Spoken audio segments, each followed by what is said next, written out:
Hello കൂട്ടുകാരെ, എല്ലാവർക്കും സ്നേഹം നിറഞ്ഞ ഓണാശംസകൾ. പൂക്കളുടെയും പൊന്നോണത്തിൻ്റെയും നാടായ നമ്മുടെ കേരളത്തിലേക്ക് പാതാള ലോകത്തു നിന്ന് പ്രിയപ്പെട്ട മാവേലിത്തമ്പുരാൻ വീണ്ടും എത്തുന്ന ഈ സുദിനത്തിൽ നിങ്ങൾക്കായി ഒരു മനോഹരമായ കഥ പറയുകയാണ്. ജാതിയും മതവുമെല്ലാം മറന്ന് കുട്ടികൾ ചേർന്ന് ഒരുക്കിയ ആ പൂക്കളവും ഊഞ്ഞാലാട്ടവും, പിന്നെ മാവേലിത്തമ്പുരാൻ നേരിട്ട് അവരെ കാണാൻ എത്തിയ ആ അത്ഭുതങ്ങളും നിറഞ്ഞ ഒരു കൊച്ചുകഥ. കണ്ട് ആസ്വദിക്കാൻ വീഡിയോ പൂർണ്ണമായും കാണൂ. അപ്പോൾ നമുക്ക് കഥയിലേക്ക് പോകാം, അല്ലേ? മാവേലിത്തമ്പുരാൻ്റെ തിരുവോണക്കാഴ്ച. സ്നേഹത്തിൻ്റെ പൂക്കാലം. പച്ചപ്പും തുമ്പപ്പൂക്കളുടെ സുഗന്ധവും നിറഞ്ഞ ഒരു ചിങ്ങമാസ പുലരി.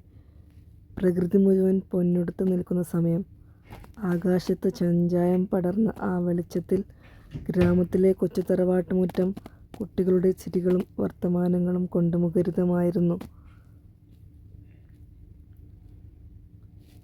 ആ തറവാട്ടുമുറ്റത്ത് മനോഹരമായ ഒരു വലിയ പൂക്കളം ഒരുക്കുകയാണ് അവിടുത്തെ കുട്ടികൾ. ജാതിയും മതവും എന്ന വ്യത്യാസമില്ലാതെ എല്ലാവരും ഒന്നിച്ചു കൂടിയിരിക്കുന്നു. പൂക്കളം ഒരുക്കാൻ അവർ ശേഖരിച്ചു വെച്ചിരിക്കുന്ന പൂക്കൾ എന്തെല്ലാമെന്നോ?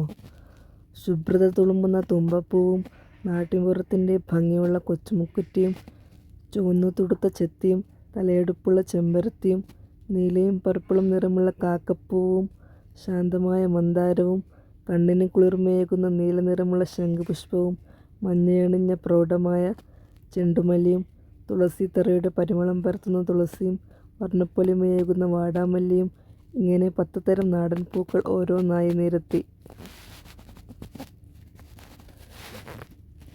അവർ വളരെ അതിമനോഹരമായ ഒരു പൂക്കളം തീർത്തു. പൂക്കളം ഇട്ടുകഴിഞ്ഞ ഉടനെ കുട്ടികൾ ആർത്തുവിളിച്ച് അടുത്തുള്ള മാവിൻ കൊമ്പിൽ കെട്ടിയ ഊഞ്ഞാലിലേക്ക് ഓടി. ഊഞ്ഞാലിൽ കയറി ആകാശത്തോളം ഉയരത്തിൽ അവർ ആടിയുയർന്നു പാട്ടുപാടി. വൈകുന്നേരം അവരെല്ലാവരും ചേർന്ന് തിരുവാതിര കളി തുടങ്ങി.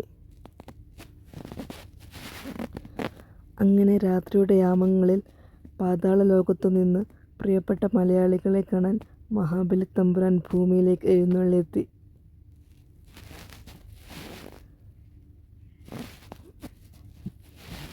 തമ്പുരാൻ ഓരോ വീടുകളിലൂടെയും നടന്ന് കുട്ടികൾ പൂക്കളമിട്ട ആ തറവാട്ടുമുറ്റത്തേക്ക് എത്തി. തുമ്പയും മുക്കുറ്റിയും ചെത്തിയും ചെമ്പരത്തിയും കാക്കപ്പൂവും മന്ദാരവും ശംഖുപുഷ്പവും ചെണ്ടുമല്ലിയും തുളസിയും വാടാമല്ലിയും ചേർന്നുണ്ടാക്കിയ ആ സുഗന്ധമുള്ള പൂക്കളം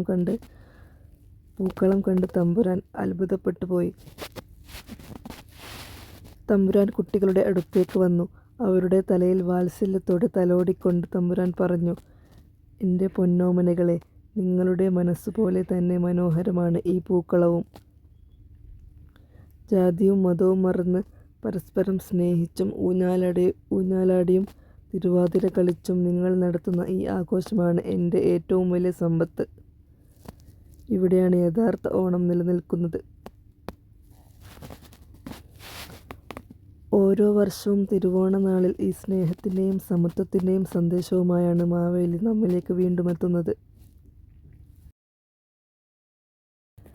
മാവേലിത്തമ്പുരാൻ തങ്ങളുടെ അടുക്കൽ വന്ന് സ്നേഹത്തോടെ സംസാരിച്ചതിൻ്റെ സന്തോഷത്തിൽ ആ കുട്ടികളുടെ കണ്ണുകൾ സന്തോഷം കൊണ്ട് തിളങ്ങി. തമ്പുരാനെ യാത്രയാക്കാൻ അവർ ചുറ്റും കൂടി നിന്നു. തമ്പുരാൻ അവരോടായി പറഞ്ഞു, ഓരോ വർഷവും ഞാൻ ഭൂമിയിലേക്ക് വരുന്നത് നിങ്ങളെപ്പോലെയുള്ള കുരുന്നുകളുടെ സ്നേഹം കാണാനാണ്. ഈ നാട്ടിൻപുറത്തിൻ്റെ നന്മയും കൂട്ടായ്മയും ഒരിക്കലും നഷ്ടപ്പെടുത്തരുത്. എല്ലാവർക്കും സ്നേഹം നിറഞ്ഞ happy Onam. Thank you for watching. Subscribe my YouTube channel.